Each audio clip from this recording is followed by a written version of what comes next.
Hello Cancer, Sun, Moon Rising, and Venus signs. Kamusta kayo? Sana po nasa mabuti kayong kalagayan. Welcome back po sa Star Tarot at kung bago kayo rito, welcome din po kayo. Please subscribe, like, share my videos, and leave me a comment kung naka-resonate po kayo. Thank you. Tignan natin kung ano mga mensahe ni Cancer. First message po ninyo, surrender to inner peace. Cultivate inner peace on a daily basis in quiet, meditative moments. Focus on the stillness within and enjoy this inner refuge. Others will feel your good vibes too, and your life will flow more easily. Diba? Kapag may kapayapaan, may katahimikan, ang inyong pakiramdam no, sa loob ninyo is going to, that's going to be contagious. No? Mararamdaman din ng mga tao yung peace na nararamdaman ninyo. Yung kapayapaan, kasiyahan, 'di ba? Na nararamdaman ninyo. Alright? Kaya kailangan, no? Ang iba sa inyo maybe naguguluhan sa ngayon. Maaring you are experiencing troubled mind, troubled heart, mag-meditate kayo. That's going to help you ground yourself. Okay? So you also have surrender your belief in scarcity. The universe is asking you to open to the infinite nature of abundance. In this way, you can remove blocks in your life and succeed beyond your wildest dreams. Okay?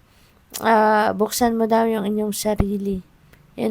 Sa walang katapusan, walang humpay, or walang katapusang kasaganaan. Okay? Always remember na lahat tayo, we are all entitled to claim that abundance, no? All the abundance of the universe, lahat tayo, entitled tayo para dyan. Kaya wag ninyong isipin, no, na dahil marami ng pera ang ibang tao, wala na kayo, wala nang mapupunta sa iyo. Hindi, kasi lahat tayo, we are entitled for the abundance of the universe. It's just up to you kung papaano ninyo ito i-claim, no? So, tignan natin ano pa mga messages ninyo.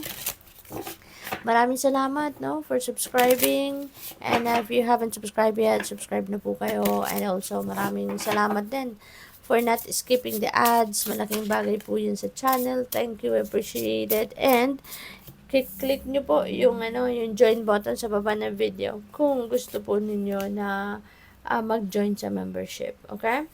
So, we have beloved, radical acceptance, which is really good. Kasabay niyan si reconciliation. So, magkadugtong, no, yung mensaheng ito para sa'yo.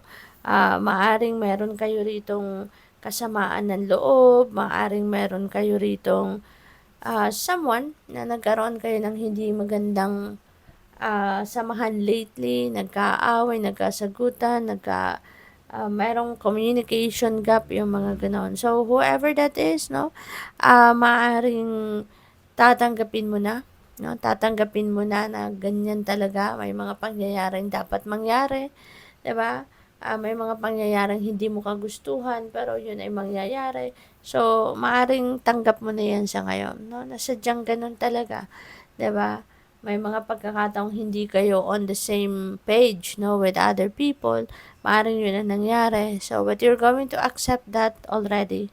You are going to choose love, 'di ba, instead of galit, no? At handa na rin kayong makipag-reconcile. Open na din kayo para sa pagbabate, no? So, maybe there is acceptance and forgiveness na dito. Kaya kayo ay magbubukas na ng puso ninyo para makapag-reconcile, no? Para makipagbate, makipag-ayos sa kung sino man ito na nagkaroon kayo ng hindi magandang sitwasyon, no? Magician sword, also confidence in your magic. So, feeling ko dito, Cancer, you're going to be feeling very focused, determined, diba? Assertive, confident sa sarili ninyo, sa mga plano ninyo, sa mga ideas ninyo, sa mga kakayanan ninyo, sa capabilities ninyo, sa talent, skills, and gifts ninyo. You're going to be very confident and assertive, no? Sa ngayon. So, which is really good.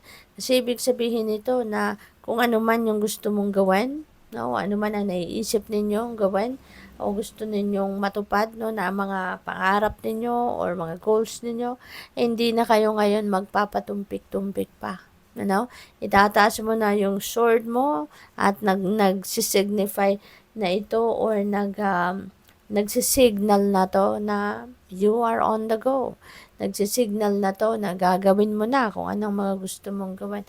At ito'y gagawin mong lahat para ikaw ay magtagumpay. No? So, good luck sa iyo, ha? We also have the dust devil moving out of stagnation, which is really beautiful. Siguro, ng mga nakaraang araw, mga nakaraang weeks, no?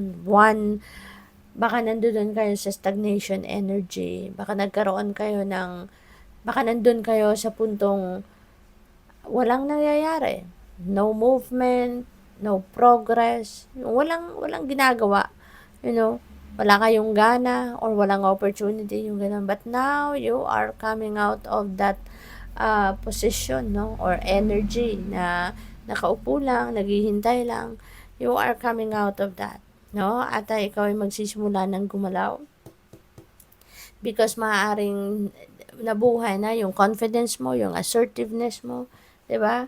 Buhay na yung determinasyon mo sa ngayon. Kaya ngayong meron ng oportunidad na kumakatok sa inyo, hindi mo na to palalagpasin. You are going to get on your feet and make things happen, no? Kaya magsisimula ka ng magtrabaho, magsisimula ka ng i-roll out kung ano man ang plano mo, 'di ba? Kasi maybe meron ng opportunity dito na talagang hindi mo mahihindian, kaya hindi mo na din ito papalagpasin pa, no? Sisipagin ka na, mai-inspire ka na sa ngayon. Kaya seize the moment. While the opportunity is there knocking on you, Cancer, seize the moment and do it. No? Embrace it. Okay? Good luck po. Thank you for watching. Love and light. Namaste.